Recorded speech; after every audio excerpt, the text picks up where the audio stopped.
welcome to another Sunnyside design tutorial. If you caught our last blog post, it was featured on our number one top question, if I'm saying that good, on YouTube that we get asked. Yes. So hopefully you took a look at that post. We talked about salt wash. A lot of people, what is that? What is it? How do you use it? What is it for? Yeah. So go take a peek at that post if you missed it. The link is in the description below. And today we're going to show you quite the different technique using salt wash, and you're going to love it. Okay, so I got this beautiful hydrangea. It's going to cover me up at Sam's Club the other day, and it came in this plastic pot. And we are going to transform this pot with the salt wash and make it look like concrete. Yeah, so anyway, awesome. It's going to be fun. Stay tuned.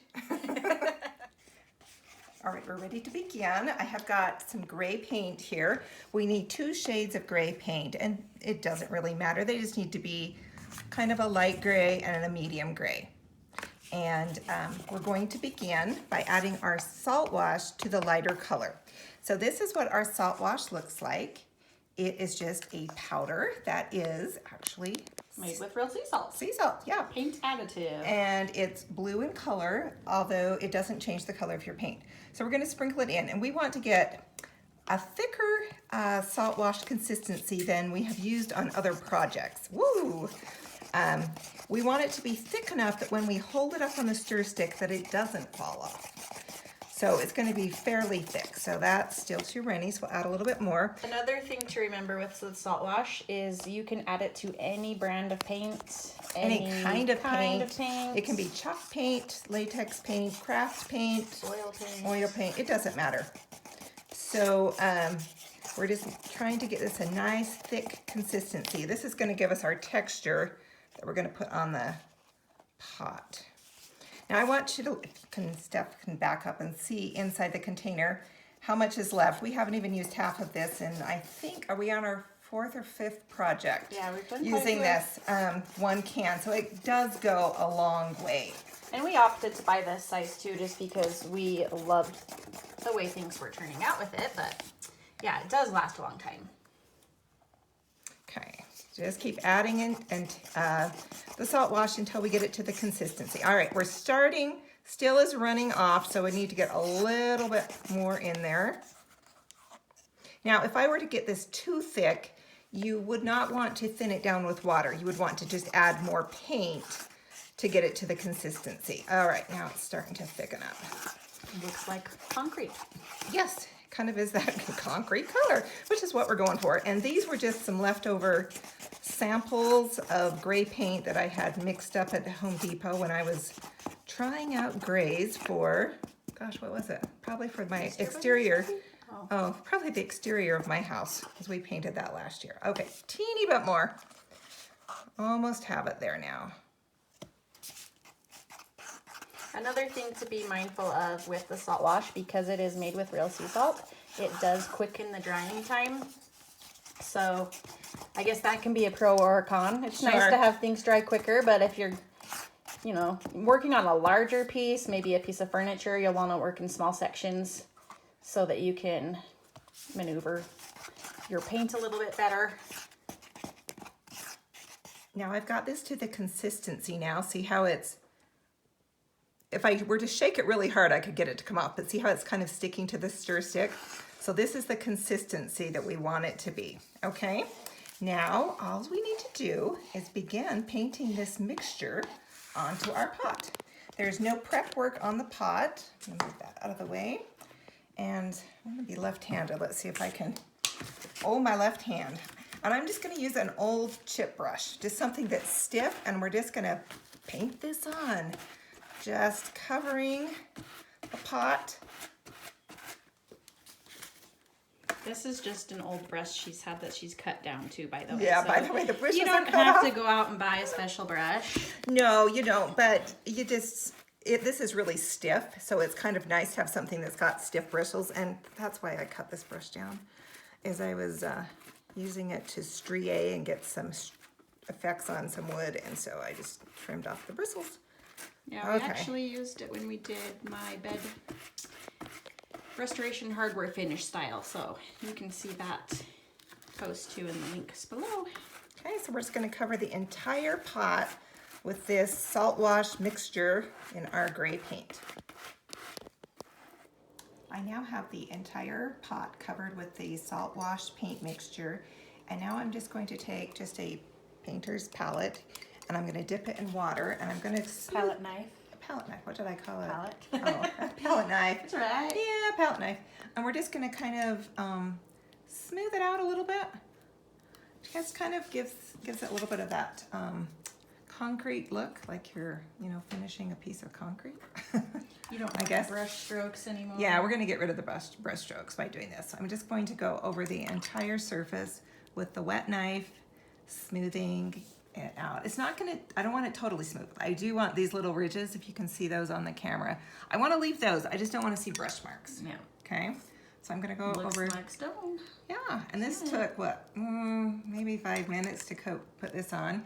And then once I go around the whole pot, we're going to let this dry till it's totally dry. And that will take maybe 20 to 30 minutes, just depending on humidity levels and then also just how thick you got it. When you put this on though, you don't want it super thick.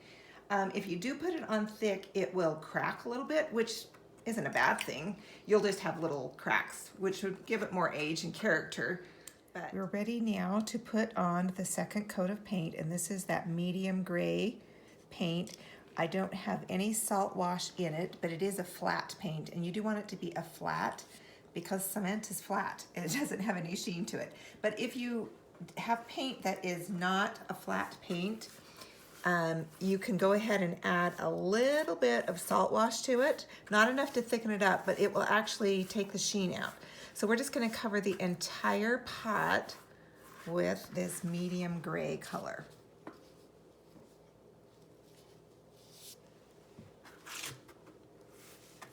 Okay, and you can also see the ridges that were created on the pot as we put that first layer on with the salt wash mixed in. Oh dear, I'm getting my sleeve in it. Ah, okay, be careful.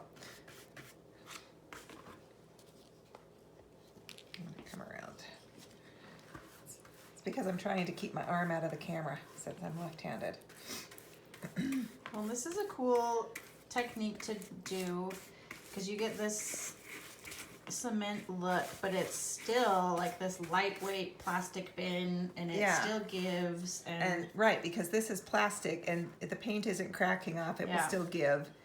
And I wanted to just change it up a little bit because I'm going to put this on my front porch for summer, and I thought it would be so pretty to have hydrangeas out there on the front porch. And I just wanted a cuter pot than the plastic one it came in, without having to go buy one. The paint, that second coat of paint on the pot has totally dried now, and so our final step is just going to be to sand it. So I'm just going to take, this is kind of a medium grit sandpaper, and just going to kind of do a circular motion. Oh, I want to, before I start sanding, I want you to notice that when I put that second coat of paint on, it didn't cover everywhere exactly, but that's not going to matter because we're going to bring out some of that texture from the salt wash paint mixture that we made. So I'm just going to sand it. And as you've watched this project, we'd like to know how you would use this, what you would use this technique on. Do you have some ideas of something you'd like to try it on? Just comment below. We'd love to hear from you. We'd also like you to subscribe to our channel. If you like what we do, we'd love to have you follow along. So I'll just continue to sand this, and then we'll show it completely done in just a minute. I've got the whole pot sanded, and it's brought out some of that texture that we put on there in that first coat now.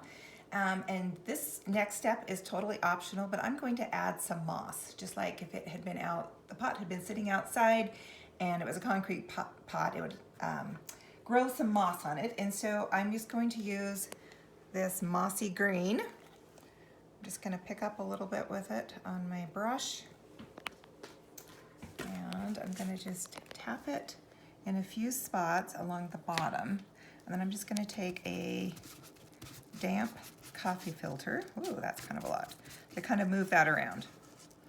and just create that illusion of moss growing on it. Okay.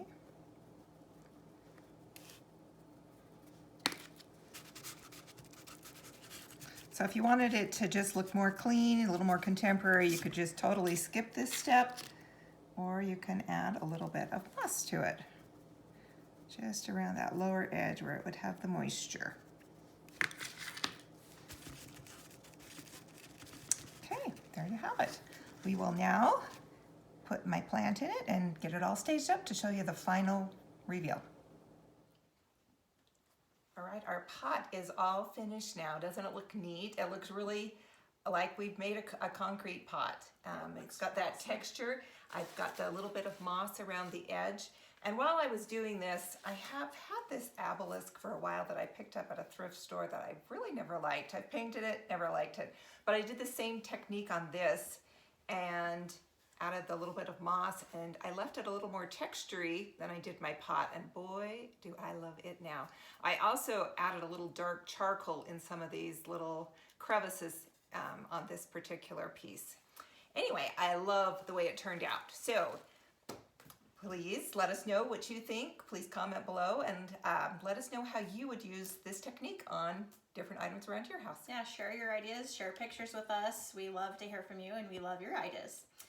If you missed our Mother's Day idea, our coffee filter flowers, we just wanted to point that out again too. We'll put the link below. Go check that out. It's super easy craft to make. You probably have the supplies on hand already, so yeah, it's fun, really easy to do. And if you do need to get anything, you can order supplies online.